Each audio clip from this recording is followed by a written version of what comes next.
Vendredi 14 novembre 2025, fidèles internautes de Le Rural Bénin TV, bonsoir et bienvenue dans cette édition de votre journal agricole.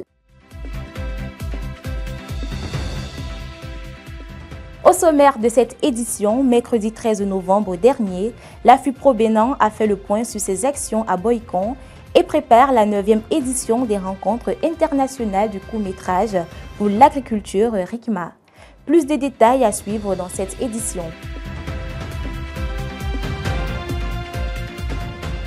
Dans notre dossier du jour, nous nous intéresserons à l'amarante rouge, un légume remarquable tant pour ses riches valeurs nutritionnelles que pour les exigences de sa culture. Entre bienfaits pour la santé et techniques de production, nous vous emmènerons au cœur de cette plante très bénéfique pour la santé, mais délicate à cultiver. Ainsi se dessine la vitrine de cette édition. Les détails, c'est ici et maintenant.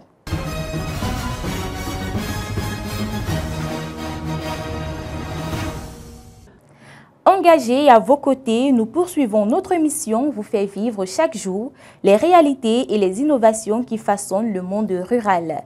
Mais avant, cap sur les prévisions météorologiques de demain dans les villes d'Ifaïn et de Lokossa. Demain à Ifaïn, dans le département du Plateau, la matinée débutera sous le brouillard avant de laisser place au soleil. 24 degrés Celsius ressenti, 27 degrés Celsius dans une forte humidité. Quelques éclaircies sont possibles, mais aucune pluie n'est attendue. L'après-midi sera largement ensoleillé avec 33 degrés Celsius, ressenti 43 degrés Celsius. Le temps sera stable et sans précipitation.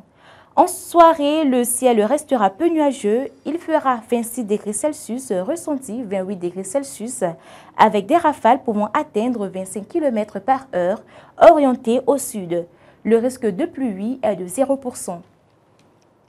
Demain à Lokossa, dans le département du Mono, la matinée sera marquée par un brouillard persistant avant le retour du soleil. La température sera de 23 degrés Celsius, ressenti 27 degrés Celsius, avec une humidité notable. L'après-midi restera peu nuageuse et bien ensoleillée. Il fera 33 degrés Celsius, ressenti 43 degrés Celsius, sous un soleil intense. En soirée, de légères brumes pourront se reformer avant de laisser place à des éclaircies. La température descendra à 26 degrés Celsius, ressenti 28 degrés Celsius, avec des rafales allant jusqu'à 25 km/h venant du sud avec aucun risque de pluie. La Chambre nationale d'agriculture du Bénin, à travers la CCI Bénin, a organisé le mardi 11 novembre dernier une séance de sensibilisation à l'endroit des producteurs, transformateurs, distributeurs et commerçants de l'interprofession de la filière riz du Bénin, IFRIZ Bénin. Les échanges ont porté sur plusieurs sujets, notamment l'identification des entreprises du secteur rizicole, la réorganisation des distributeurs et commerçants, des actions destinées à mieux structurer et dynamiser la chaîne de valeur du riz au Bénin. La Fédération des unions de producteurs du Bénin, FIPRO Bénin, a tenu à Boycon le 12 novembre dernier le deuxième conseil d'administration au titre de l'année 2025. Le conseil a évalué les actions menées et défini les orientations stratégiques pour les mois à venir. Ce fut une occasion pour se préparer pour les rencontres internationales du court-métrage pour l'agriculture RICMA 2025. Muriel Hunkanri, Guillaume Tingosu et Zondak Torono pour les détails de cette rencontre. Dans un contexte marqué par de nombreux défis pour le monde agricole, la Fédération des unions de producteurs du Bénin poursuit son engagement en faveur d'une gouvernance participative et efficace. Le mercredi 13 novembre 2025, les membres du conseil d'administration se sont réunis à Boycon pour évaluer les actions menées, apprécier les résultats obtenus et définir les orientations stratégiques pour les mois à venir.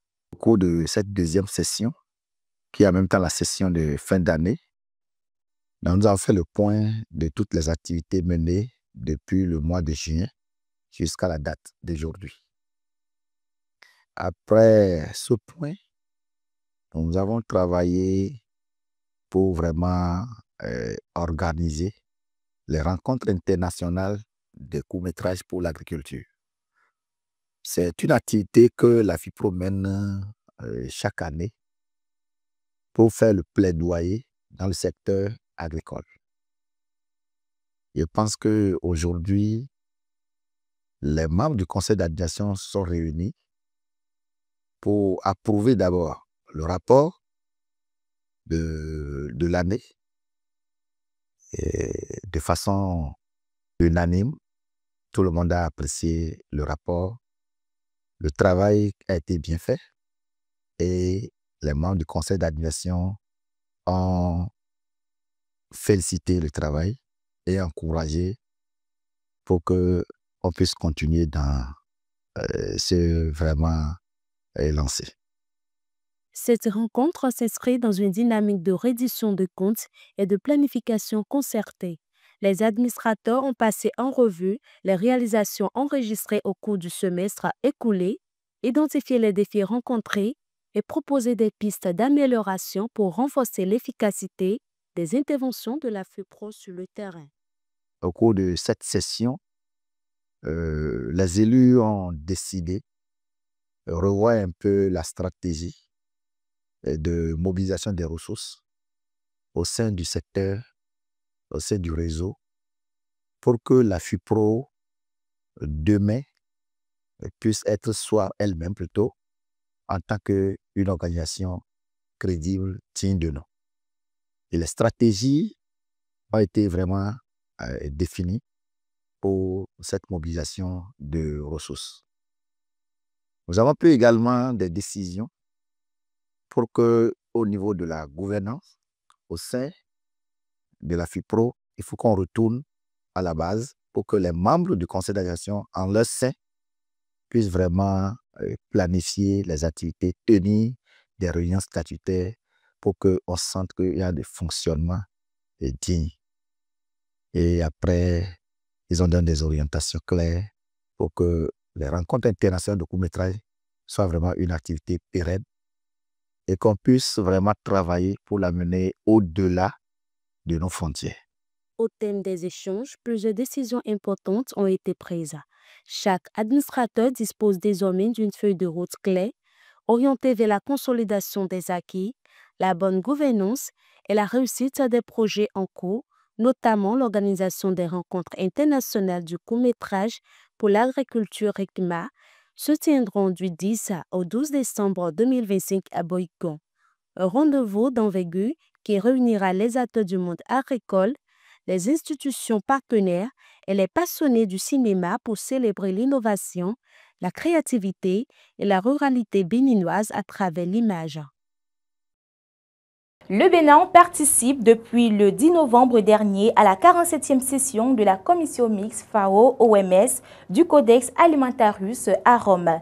L'objectif de cette rencontre mondiale vise à contribuer à l'adoption des normes alimentaires internationales pour protéger la santé des consommateurs et garantir un commerce équitable. Le directeur général de l'ANM, Mohamed Nassif Moutawakilou, représente le Bénin aux côtés d'experts de plusieurs pays. Au cœur des échanges, la mise en œuvre du plan stratégique 2025-2026 du Codex, l'appui scientifique des deux organisations et l'adoption finale des normes en discussion. Il faut souligner que cette 47e session s'est achevée ce vendredi 14 novembre 2025. Plus d'un an déjà que les nouveaux membres de l'Union nationale des agriculteurs professionnels du Bénin, UNAP Bénin, ont pris la tête de l'organisation.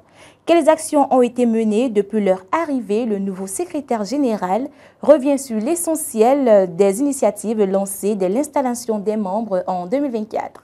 En 2024, où la nouvelle équipe est arrivée à la tête de l'interprofession, très rapidement, en moins de 2 semaines, nous avions organisé une formation qui était en perspective avant l'arrivée de cette mandature de 126 acteurs pour la production de poulets de chair et de production des œufs de table. Mais après ça, nous avions aussi pensé très rapidement à la relève. La relève, c'est qu'un agriculteur qui exerce aujourd'hui à un temps pour exister dans son exploitation, mais il ne faudrait pas qu'après son départ, que l'exploitation disparaisse. Donc, nous avions essayé de faire former au Maroc un certain nombre d'enfants d'éleveurs qui prendront de relève. En dehors de ça, nous avions aussi organisé une formation au Bénin ici pour les transformateurs des produits de volaille. Et nous sommes en train aussi de travailler ardemment pour la mise à disposition et à l'accès, je voudrais dire, l'accès des producteurs d'aliments de volaille et des producteurs de volaille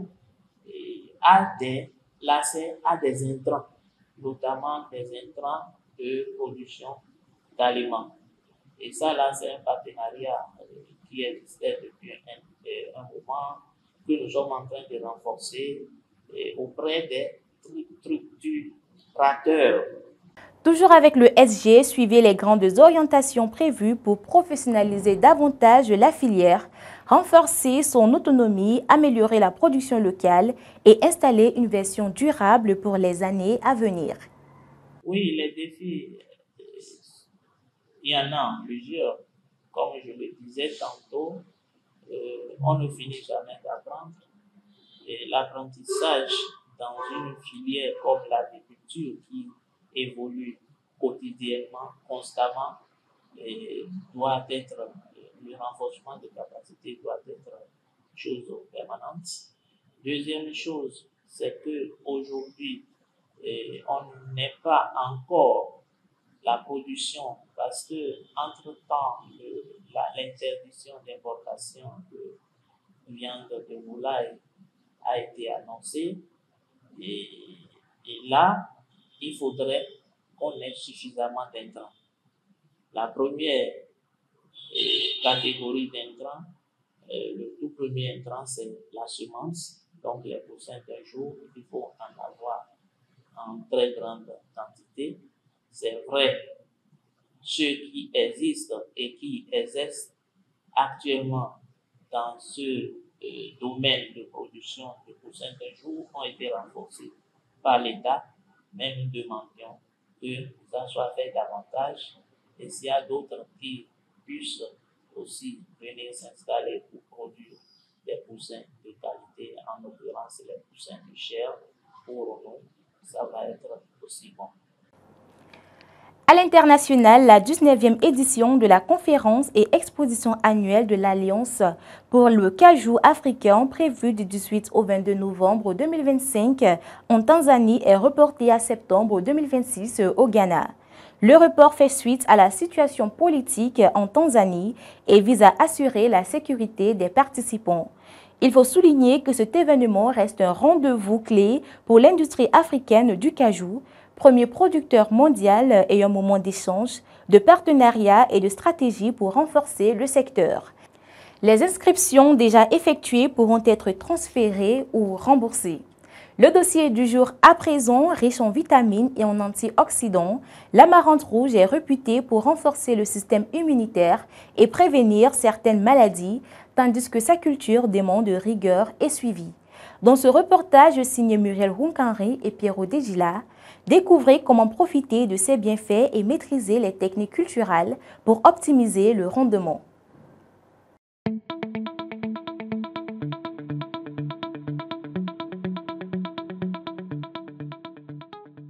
L'amarante rouge, souvent surnommé le légume miracle, séduit de plus en plus de consommateurs grâce à ses nombreux bienfaits nutritionnels, bien que beaucoup ne s'y intéressent pas encore. L'amarante rouge, ça fait partie des légumes que la population apprécie, mais qui n'est pas tellement connue. Riche en vitamines et en antioxydants, elle contribue à renforcer le système immunitaire et à prévenir certaines maladies. L'amarante rouge est riche en vitamines et en fer, dont le fer permet de lutter contre l'anémie.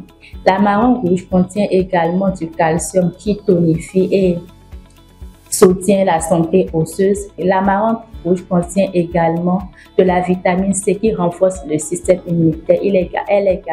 Ce légume est également riche en fibres qui permet de faciliter la digestion, de diminuer les graisses, c'est-à-dire le cholestérol dans l'organisme, et de réguler également la glycémie. À cause de sa tenue en antioxydants, cela permet également de lutter contre les maladies chroniques et les inflammations et le stress oxydatif.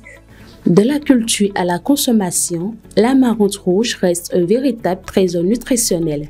Pour préserver ses vitamines et minéraux, il est conseillé de ne pas la cuire trop longtemps et d'éviter l'ajout excessif d'huile lors de sa préparation. Les cuissons à longue durée des légumes de l'amarante rouge altèrent les nutriments que contient ce légume. Donc, il faut privilégier les cuissons non seulement à feu doux, mais également les cuissons trop courtes, c'est-à-dire éviter que la sauce reste trop longtemps sur le feu. Privilégier également l'ajout d'huile à la fin de cuisson des légumes de l'amarante rouge, parce que lorsque l'huile est surchauffée, la friture, les condiments sont trop surchauffés, cela sature le gras devient saturé et toxique à l'organisme. Donc, il faut vraiment privilégier l'ajout d'huile et même du sel en fin de cuisson de légumes amarantes rouges et de tout type de légumes. Et également privilégier l'utilisation de l'eau de cuisson, l'eau qui a servi à pré-cuire les légumes, l'utiliser pour l'ajouter à la sauce. Cela permet de conserver les nutriments et de ne pas perdre les nutriments qui sont de l'eau de pré-cuisson des légumes. Avant d'arriver dans nos assiettes, ce légume aux feuilles rouges exige une maîtrise particulière de sa culture. La production de l'amarante nécessite des techniques rigoureuses. Nous avons plusieurs manières. C'est que vous pouvez aller en semis direct comme en pépinière, si vous le souhaitez. Si vous allez, mais ce qui est recommandé, c'est d'aller en pépinière. Ça vous permet d'avoir de bénéficier plus de votre semence. Est-ce que vous voyez? Vous faites la pépinière, déjà l'amarante a déjà 2 voire 3 semaines et plus, vous pouvez aller au repiquage. Est-ce que vous voyez? Le capement, quand on veut aller entre les lignes, déjà, vous pouvez prendre 0,20 entre lignes. Et entre poids, déjà 0,15 déjà, c'est déjà bon pour l'amarante parce que ça a besoin également de l'aération. C'est une plante qui développe beaucoup de branches. Pour obtenir d'excellents rendements, il est essentiel de respecter les pratiques culturelles adaptées et d'assurer un suivi régulier après la plantation. Si vous suivez bien l'itinéraire technique, déjà en 1 mois, déjà, vous pouvez commencer déjà à récolter l'amarante rouge. Ça fait partie des légumes qui recommandent beaucoup d'arrosage. D'ailleurs, en maraîchage, il n'y a pas cette culture, il n'y a pas ce légume-là qui demande pas de l'eau. Mais l'amarante encore, vous voyez, l'amarante est fragile. Comme je vous l'avais dit, c'est fragile. Ça demande. Si vous n'arrosez pas l'amarante aujourd'hui, demain, ça commence à se fader rapidement. Et quand vous ne prenez pas soin, et soit quand vous produisez, vous soulevez un peu, vous allez voir des larves, vous allez voir des œufs, des ravageurs déjà qui sont sur les feuilles. Ainsi bien qu'exigeante, l'amarante rouge représente un aliment complet qui demande temps, rigueur et discipline culinaire. Les populations gagneraient mieux à la connaître et à l'intégrer davantage dans leurs alimentations quotidiennes, alliant ainsi plaisir, santé et vitalité.